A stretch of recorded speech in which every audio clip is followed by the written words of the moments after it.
Hello, everyone, and welcome to Plant Native Podcast. My name is Ama, and we're here today with Lee Barron, who is also known as the Soil Guy. Lee is someone who I've known for some years, probably back to 2009 over in West Virginia. And he and his wife have a lovely little space where they steward the land and work with the soil. So when we started this Plant Native program, this project, Lee was one of the first people that I thought of to ask about the soil and teaching about maybe what inspired him to start doing this and how can we work in a good way with this soil. A lot of people do things like, do weed killers and pesticides and things like that. And there are alternative things that we can do that are natural and healthy and are a good investment for our health in the next 7 generations. So, Lee, thank you so much for being here today with us. And I'm just so happy that you're here talking with us. You have a wealth of information, and it's good to see you. Thank you. Thank you for the invite. And I'm delighted to share with you, at least in part, some of the things I've learned over the last 20 years. The larger part of it is that we must put ourselves into the effort to make this happen.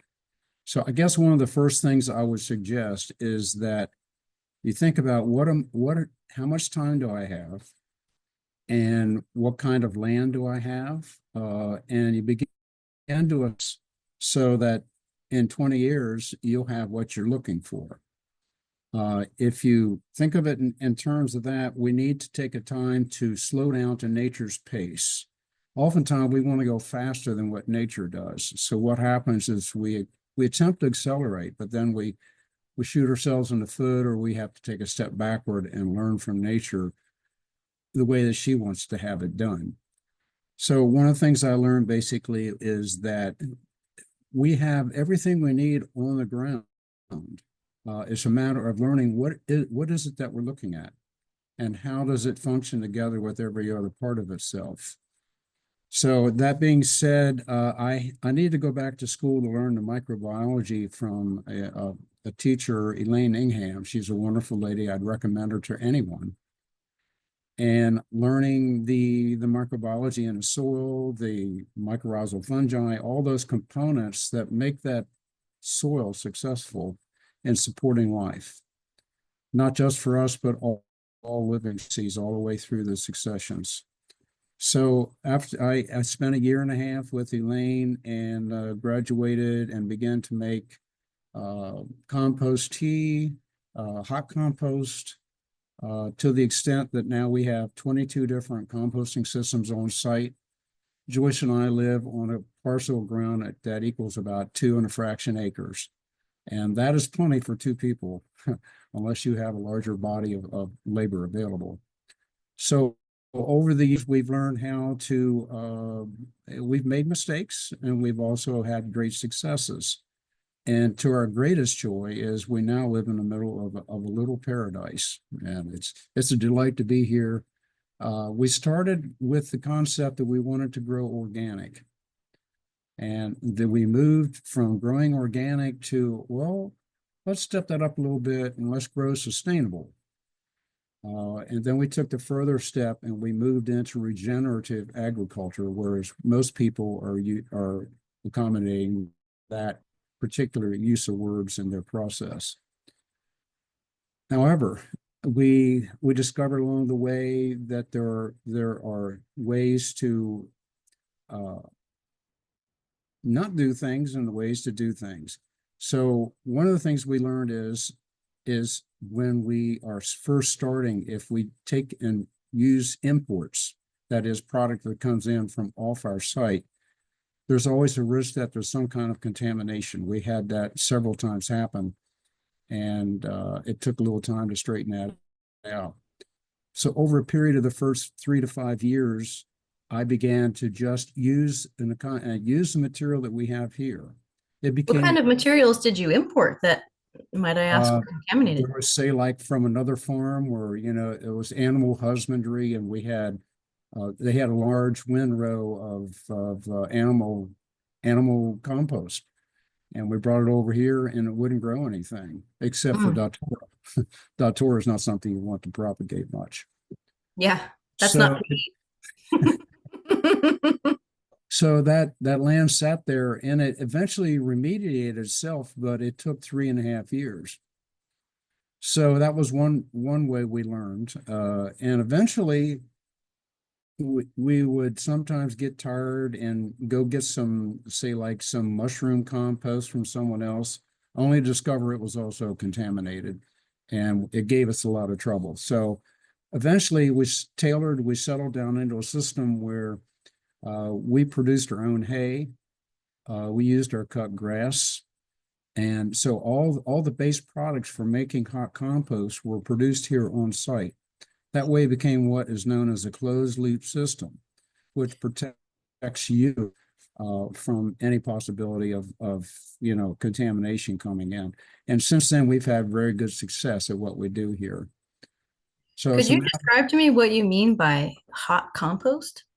Hot compost is when you take two or three elements, such as hay, grass, and straw, and you put it together in a mixture that's wet, and the microorganisms begin to have what's known as a party, and things get pretty hot.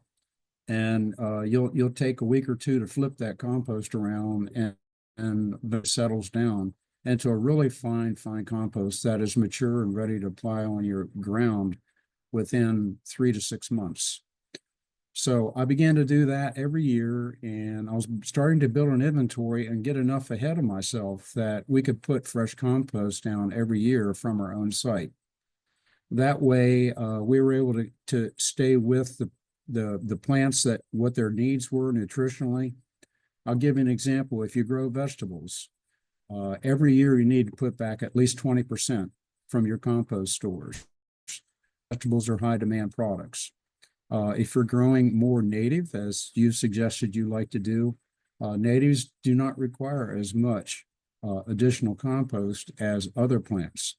And that's the beauty of them. One of the reasons we are a native plant nursery now is because we've learned over time that native plants are the way to go. It's just a beautiful way to accommodate nature's plan, and they've already learned how to be with each other. And eventually you have what we have now is a food forest. It's based on the permacultural kind of program.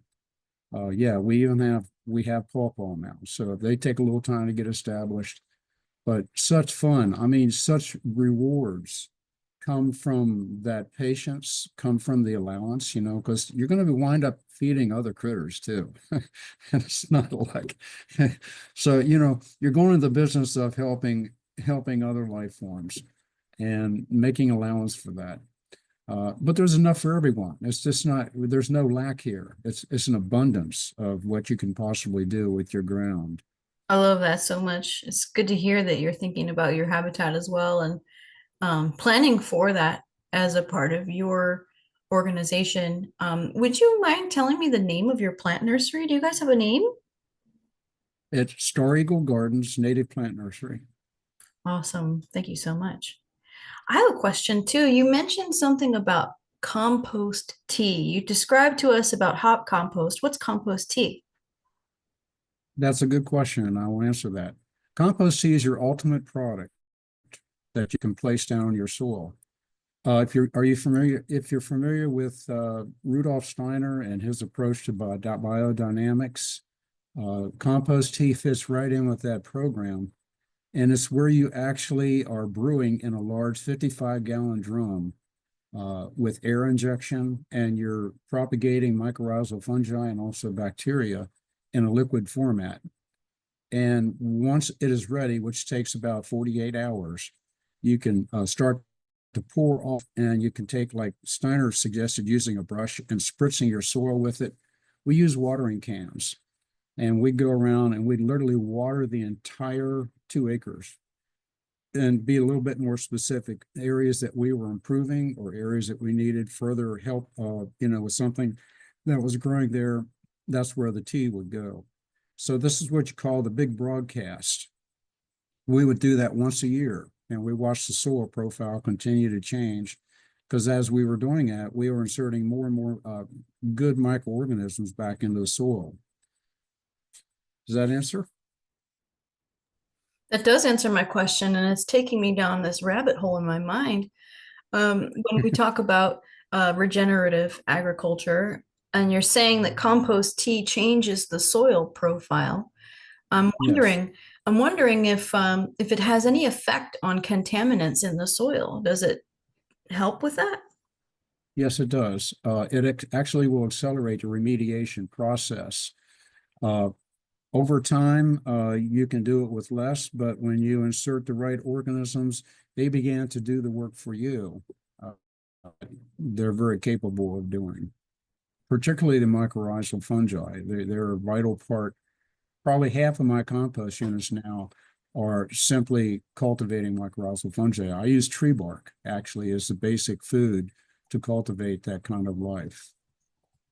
Can you spell that word that you're saying? Something myco, something fungi. It's mycorrhizal. Mycorrhizal Hmm. fungi? That's correct. So you use tree bark to cultivate mycorrhizal fungi. Yeah, so everything I have here comes right off the property. If I cut down a tree that's a standing dead tree for firewood, I set all the bark aside and becomes the food for the fungi. Mhm. Fungi take probably 3 to 5 years to cultivate that product, but it's like precious gold. You know, it's my prime product along with the vermicompost from the earthworms. Vernal compost? Vermicompost. It's is I operate 5 different worm compost bins, and they that is another prime source. I let them do the work for me. They do it much better than I can. The Mm. volumes are smaller, but the concentration and the quality is high.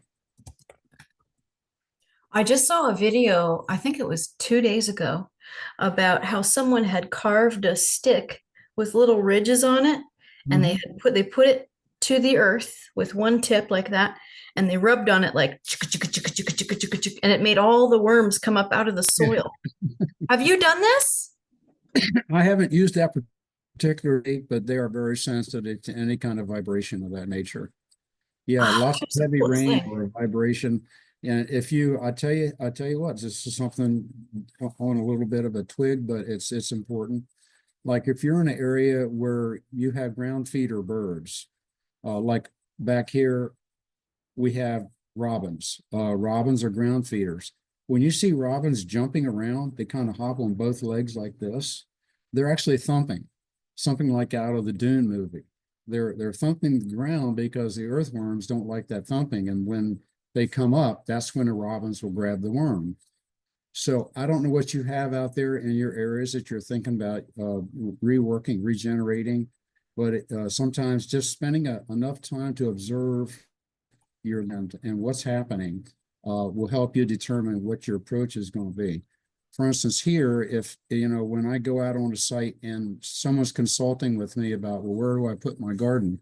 I go out in the spring and I watch the robins. That's where your garden wants to be because that's where the worms are. So it saves you a Mm. lot of time and effort. And what you do is you just slide right into the natural systems, and you're not beating yourself up with so much extra work. We're not talking about rototilling. I do not cultivate with mechanical equipment. I have a 4-ton fork, and you can turn your soil and aerate with that and get everything you need through that method. Actually, when you turn the soil and you cultivate with a cultivator, you're chopping up so much of the good stuff that you really want to continue to have in your soil. Yeah, I've heard of no tilling because it disturbs the biome. Yes, it does. You immediately, as soon as you turn the soil, you're going to have what's known as a bacterial bloom. That is, the bacteria just go crazy and they multiply like, you know, way out of proportion with what you need. And also, it chops the mycorrhizal and will kill it. So then it takes X amount of time. It could be a year or 2 years to do a full reset just by leaving it. So you can avoid that just by not using the cultivators at all. Just 4-ton fork, you go in with your 4 blades down to the base, you wiggle, and you might turn just very slightly, but it's just a much more general approach. And you save yourselves a Hmm. lot of labor, and also, just working with the natural systems. I can't overemphasize that. As you learn nature's way, you learn that it'll do much more work for you than you can hardly imagine. It takes all the push and pull out of it. Like we all grow up with ideas about what it is to garden, what it is to regenerate.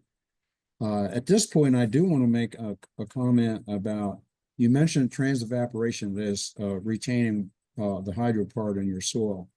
The primary ingredient for that is to begin to allow an overstory to develop that's strategic. For instance, where we live, we have strategically planted trees in locations that shade our soil. It not only reduces the temperature of the soil, but it also prevents that moisture from evaporating out of the profile. So it's really when you think about it, it's really a whole systems plan of what you're developing with diversity. No monoculture. Monoculture will get you in terrible trouble. Right.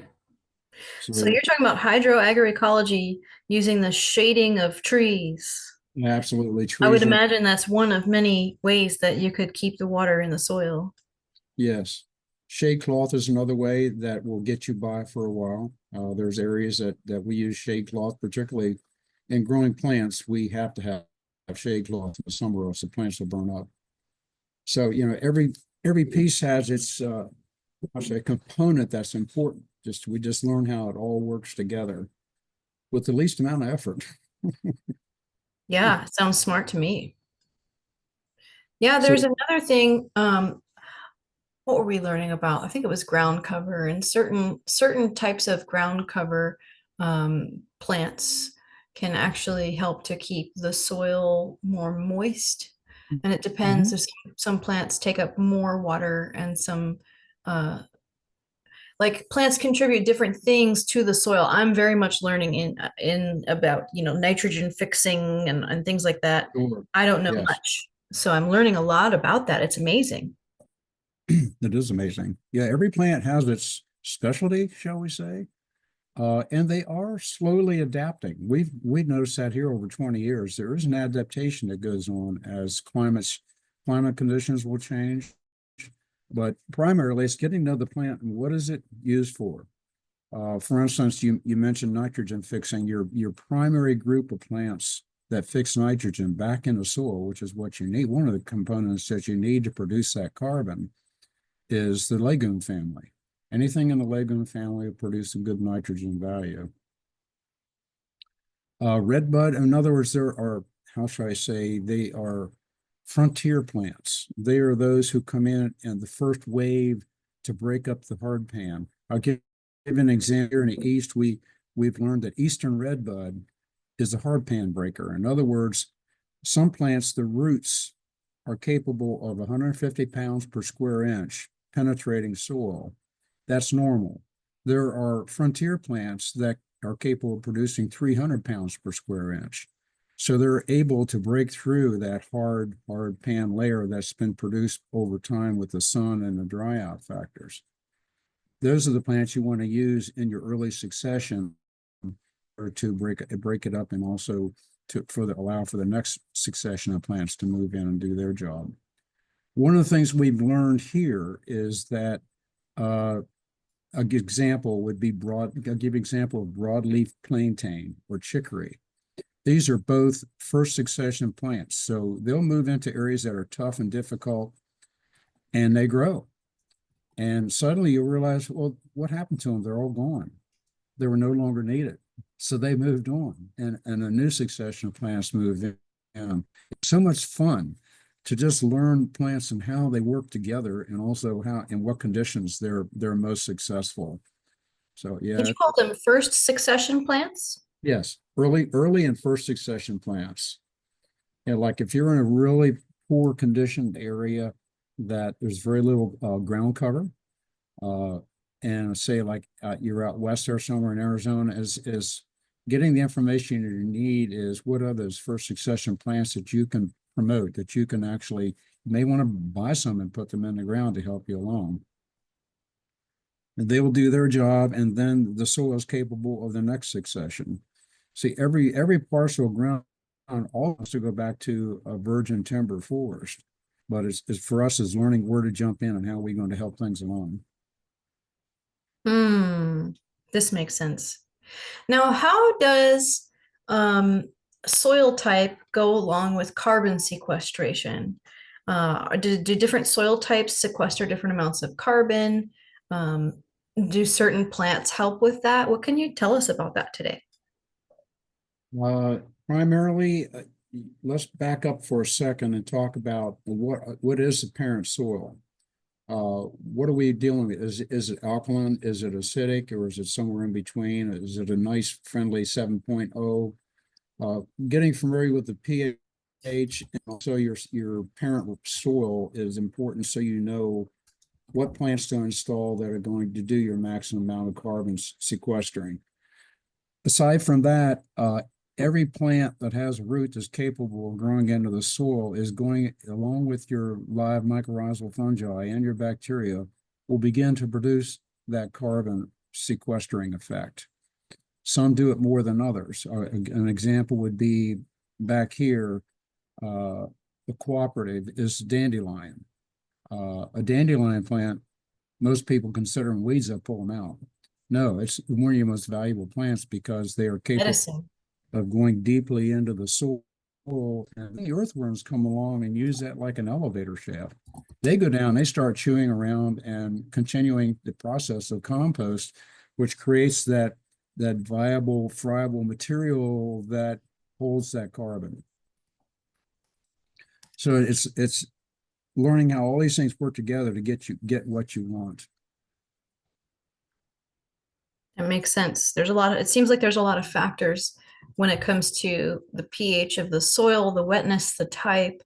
Um, there's a lot of factors to pay attention to. When you were learning about these things, was there a resource that you found that helped you besides your teacher? Um, Maybe a good book that you could recommend or something like that that talks about all these things together. All of them together. Uh, Probably Jeff Lowenfeld's books. I'll get a copy in just a second. Okay. Okay. Jeff Lowenfels is actually a teacher. He lives and resides in Atlanta, and he wrote this book, Teaming with Fungi. Okay, that's one of the three. These are easily read and also comprehensive. Teaming with nutrients. You read this one first, and teaming with microbes. Okay, all three of these books are excellent, and he's uh, easy reader, I call him. How would you describe the difference between fungi and microbes? I believe microbes are bacteria, right? Uh, Microbes are bacteria as well as nematodes, microarthropods. There's a whole litany of small creatures that live under the soil and under the microscope. Mycorrhizal fungi is basically like little tree twigs if you look at it under a microscope, and it's just a whole different animal. It does a different job, and I'll just briefly explain how they work together because we're back in the carbon sequestration. The What happens is there's this relationship between fungi and bacteria in the plant, and it's not an equal proposition. What happens is the plant is taking sunlight and creating sugar out of the sunlight. It's a wonderful photosynthesis process. I still consider a miracle how it operates. But they need help. The plant says underneath there's this chemical communication going on all the time in the root system around the plant. And the plant sends out a chemical signal to the mycorrhizal fungi that live around the roots of the plant and says, hey, I got this deal for you. I know you like sugar and you can't make sugar, but I can. And what I need from you is I need some potassium and I need some phosphorus and some boron. I really need boron right now. So they make this agreement, and the fungi are capable of accessing that in a soil profile, offering it to the root system of the plant in trade for sugar. Mm. This goes on constantly, goes on all the time, day and night. And the beauty of it is that when these two work together, you have all this in your soil, it does it much better than we could ever imagine. You know, you don't need to add fertilizers after this. They're doing all the work for you. You don't have to spend the money on the fertilizers. So what happens is that this becomes the natural system at work. The plant becomes happier, the fungi, everyone's happy. Even though it's not an equal trade, it's not a 50-50 proposition. It's just about an 80-20 or a 70-30. And also what happens in that relationship is the pH is automatically adjusted every hour of the day. On one side of the plant, the pH could be 7.0. On the other side, it could be 6.2 because that's what it needs. So it can do it much faster and much easier than we could ever possibly imagine. Mm. Wow, that's amazing. It is totally amazing. It's just a miraculous system, the way it all works together. So when I talk to people about, okay, they say I have this piece of ground that I want to grow such and such on. I said, okay, get the one soil test that you need. I recommend an 11 chemical soil test, which is an independent lab up in Ohio that I used to accommodate. But if you want to, you can go to your local university down here. It's Morgantown, and get an MPK test done. And what that is that's a snapshot image, just like you're taking a camera shot of your soil at that moment in time. And at least it will get you ballpark in where you're going to start to modify and change your soil and what you need to do with that. But after that, once you get all your components, your life components that are in the natural system operating, there's no need to do any of the soil tests anymore. So when you say you get a snapshot of the soil, what are they measuring? The microbes and the fungi, or? MPK tests are only chemicals. They're not measuring the microbiology or the fungi. That's So it. you mean like chemicals as in pollutants? No, I mean chemicals like potassium, nitrogen, phosphorus, things of that nature. Okay. Interesting. Is there a test that you can get to check the biome of the soil? Does this exist? Actually, it's a turnaround. It's a very quick turnaround time because you're working with live culture. There are labs. Unfortunately, there's not that many live labs here on the East Coast. The one that I used to use was out in Oregon, and you actually need to send your culture air, through the air to get it there quick enough, so you don't have a die-off factors. They can give you some accurate numbers about what's in your soil. Hmm. So it's to your advantage out there. You probably have other labs out there in the West that are more proficient at, giving you your feedback in terms of what's the microbiology and what's the microbiome in a soil test. Hmm. This here that you do what I did. I just went to school for a year and a half, and I had to pull a sample and look at it under the microscope. Hmm. You can do that. If you can find somebody that has been trained, that's local, and you give them a soil sample, they can give that feedback to you within probably an hour, let you know what your numbers are. What would the degree be called for studying this? I believe it's called microbiology. Microbiology. Mhm. Fascinating. It's a, Hmm. it's a whole different world. Yeah, there's so much that we're learning right now, and really one of our main goals is to introduce this knowledge in a way that anyone can do it because we Mhm. can. And I love what you talked about when you said that really the best protocol that we can use is to work with nature. Pay attention. Yes. Pay attention and see where the robins go for their worms, and you'll find the better soil. Pay attention to the cycles and the seasons of nature, the native plants that exist there.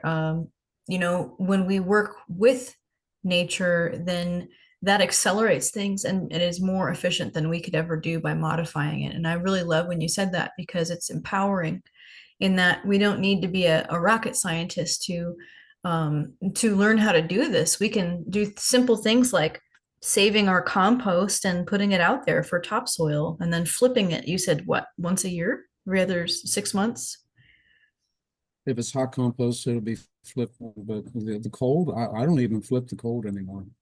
I used to, but it seemed like it was a redundant effort. It wasn't necessary. Now, one of the things I learned also, and I want to pass on to you, is that um, if it's possible, a person who's entering into this regenerative process, if you can just give yourself a year to observe, careful observation cannot be replaced by almost anything.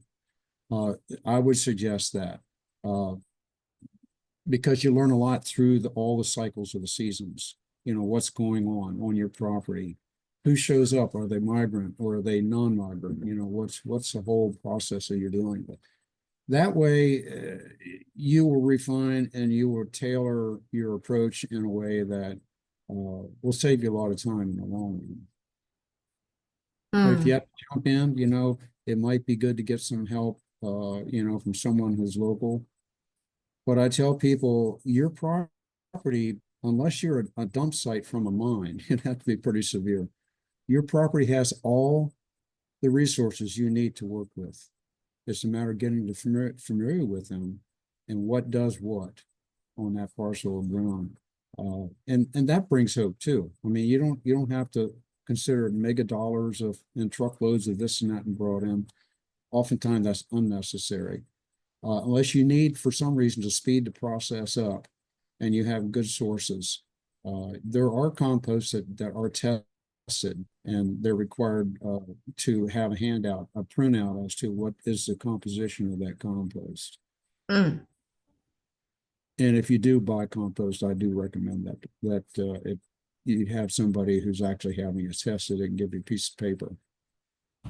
Yeah. Well, one of the things that we're considering is thank you for that, firstly. Secondly, we are beginning our work in building the database and doing things like native plant walks and plant identification to see Mhm. what's there, and really just take stock on what's there. And for the first year, if we cultivate it, it'll be something like microgreens. We can do that in the house. Mhm. But one of the good things about this lifestyle, and I want to say lifestyle that we live, is that we can begin building the compost with the food that we eat, which is organic. We pay attention. Absolutely. We pay Yeah, attention to what we put in our bodies, and so saving the things that we're eating, like the scraps, can be really, really good for the soil. So that's something that anybody can do. It's an investment, to not only eat healthy that way, but save um, those compost items and make your own. absolutely. Mhm. And if you want to go the full the full measure, uh, and it's allowed in your area, you know, an outdoor toilet that you can basically harvest your own human manure in a period of 3 years. That's the ultimate, you know, getting 100% out of what you eat and where does it go. We Mhm. do that. We have done that here. We also compost dead animals. You know, Mhm. if there's a roadkill on our road, we have what they call food digesters that you know you put them inside a barrel and it's buried down in the ground, and you know basically turns them back into compost, and then that gets spread around on a parcel of ground. So there's no waste. There really isn't. And in the natural systems, everything is used. Mhm. Yeah, this reminds me of one of our main values and core principles is traditional ecological knowledge, and that there was no waste, when the native people lived in that way and, take a buffalo and even use the bones for something. There's no waste in that system where you're working with the land because you recognize that if you waste something, that you might have needed it later. It might have, oh, that would have come in handy. You got to prepare, and you kind of learn in that way when you're living like that. Sure. Everything is important, and so um, that traditional ecological knowledge that gets passed down. Today it has names like biodynamics and permaculture and all that, but before it was just life, it was just life. And like, yeah, you grow the corn with the beans and the squash. And Yep. now that's permaculture, but they all work Go together. together. They all work together, so it's awesome. Now there's another method I'll introduce you to when we're talking about composting that is very effective. But what's required to do this, you need some mature trees, 75 years or older on your property site. And you can actually, the Koreans discovered this. Koreans are some of the best composters in the world if you want to do some research on them. They're doing a really good job over there. Is they built basically a shoebox made of cedar wood with a metal mesh on the bottom, and they will take this shoebox, dig a hole next to a mature tree around the roots, and bury it in the ground. Now, what they put in there for a food stock is they will take organic brown or organic white rice. I think white works a little better. There's just a different sugar content, and they will cook that about half. They don't fully cook it, and they'll put a layer of that in the bottom of the shoebox. Then they bury the box next to the root. They wait 6 to 8 weeks, dig up the box, and lo and behold, what has moved in is these different classes of fungi that are living around the roots of that mature tree have actually found some sugar. This is what they love, is on the rice. And they move into the box, and it becomes like a little container of different varieties of fungi, and then you can put that into your compost or into your gardens. So it's a way of moving around what's already on the site. And it's not like you're going to take it all. I mean, you only do this once or twice a year, and that way you're not disturbing the tree inordinately so. But this is another method that I've used over the years that I've been very successful with. So that's what I mean by getting to know your site. Of course, I was saying you got to have some mature trees on site to do that. Mhm. So it's just, okay, that's just a possibility for somebody who has a parcel of ground that already has pre-existing tree stock. Mm, that's so cool. Thank you for sharing that. Now that we're here, we're almost at the end of our time for this podcast, but I want to ask you one final question, Sure. Lee. Yeah. Uh, what would you say is the most important thing for people to know, to understand their relationship with soil and the environment? Goodness. Oh my. The most important thing.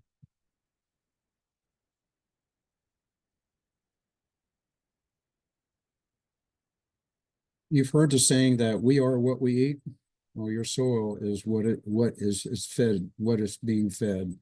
I would say, just be on site. I would not be an off-site tenant farmer. I would be on site so you can pay attention to what's going on. That's the most important thing, I believe, is careful observation, paying attention. If you need to test, some soil under a microscope. But basically, your plants themselves become the living test. I mean, if I want to test a batch of soil, I'll put a plant in and see if the plant's happy. So I would say that's the most important thing when it comes to soil. Yeah, it's amazing. I've been learning that in and around my own health and wellness.